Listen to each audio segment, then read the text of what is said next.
अखिल भारत हिंदू महासभा की राष्ट्रीय कार्यकारिणी की बैठक थी, जिसमें देश भर के तमाम लोग हमारे राष्ट्रीय कार्यकारिणी के सम्मानित जो हर प्रदेशों के प्रतिनिधि है वो आए हुए हैं, जिसमें हमारे राष्ट्रीय महामंत्री डॉक्टर इंदिरा जी, राष्ट्रीय उपाध्यक्ष राजेश रैना जी, हमारे राजस्थान से पूजा शर्मा जी और प्रीति सक्सेना जी, और यहाँ पे हमारे पंजाब से गगन भाटिया जी और तमाम हमारे शर्मा जी और दीपक शर्मा जी और ओमवीर आर्य जी और अमित नागर जी और बालकिशन शर्मा जी और तमाम लोग आए हुए हमारे जो प्रतिनिधि हैं, और उसके माध्यम से जय गोविंद जी और हमारे संतोष पांडे जी तमाम लोग आए। और उसका मूल उद्देश्य था कि राष्ट्र रक्षा, धर्म रक्षा, गोरक्षा और राम मंदिर में जिस प्रकार से हिंदू महासभा के साथ अन्याय हुआ, हिंदू महासभा ने उस केस को लड़ा था और हिंदू महासभा को अनदेखा कर दिया गया था, तो उसके लिए एक आज प्रस्ताव पास हुआ कि एक तो हम लोग पूरे देश में एक प्रत्याशी भी खड़ा करेंगे और दूसरी एक न्याय यात्रा निकालेंगे। वो न्याय यात्रा का उद्देश्य होगा जनता को जागरूक करना कि हमारे साथ क्यों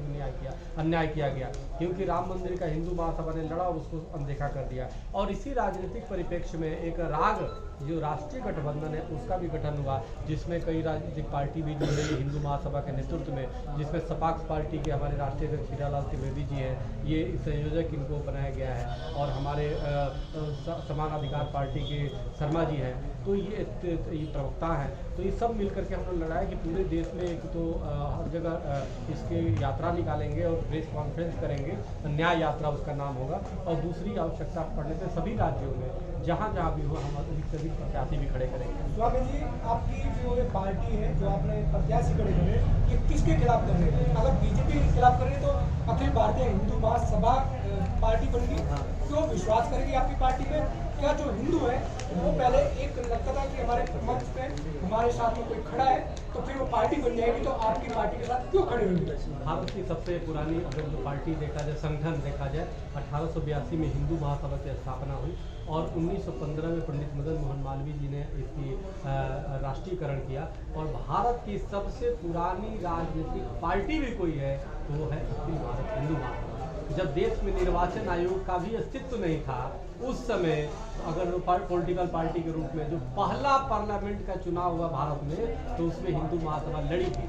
और पहली बार जब सरकार बनी केंद्र की, तो उसमें हमारे हिंदू महासभा के पूर्व अध्यक्ष श्यामा प्रसाद मुखर्जी इस सरकार में, भारत की सरकार में उद्योग मंत्री रह के देश को सुशोभित किया और देश को चलाने का काम किया। जवाहरलाल नेहरू जी ने बुला करके उनको अपनी पद दिया।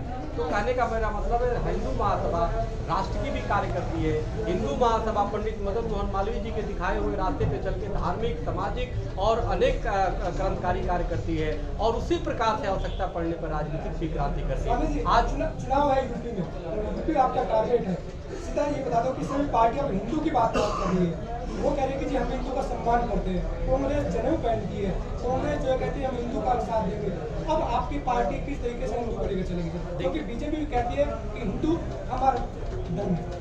नहीं, बीजेपी का तो कोई नहीं, राम मंदिर का तो केस हिंदू महासभा ने लड़ा ना। हिंदू महासभा की लड़ाई थी, सर्वोच्च न्यायालय तक से हम चूंकि पक्षकार थे, 1949 से हिंदू महासभा की ये थी, और हिंदू महासभा ने ही उसको जीता था। और लेकिन उसको ले कौन गया? चूंकि मीडिया मैनेज तो सरकार की है, मीडिया मैनेज तो बीजेपी की है, तो लेके जाती है।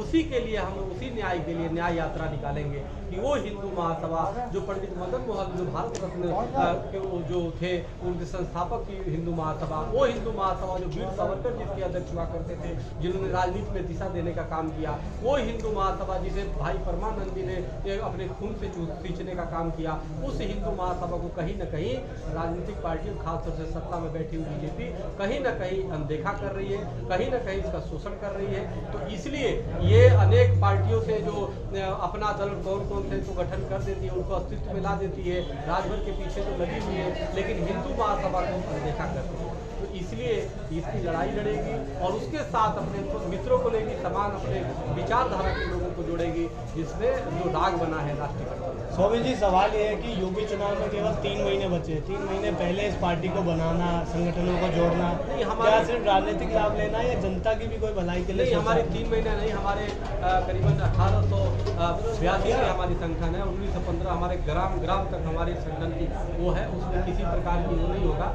आज जब आएंगे और राग मिल रहा है तो राग में अनेक पार्टियां भी जुड़ गई हैं, तो इसलिए ये बहुत बड़ा बात का काम करेगा, एटम का काम करेगा राजनीतिक स्तर पर। कितनी सीटों पे चुनाव लड़ेंगे? सभी सीटों पर, सभी सीटों ठीक। आप क्या कहना चाहेंगे?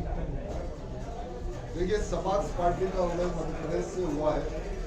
हम लोग इस देश में एक समान नागरिकता और नागरिकों के लिए एक समान कानून की मांग करते हैं।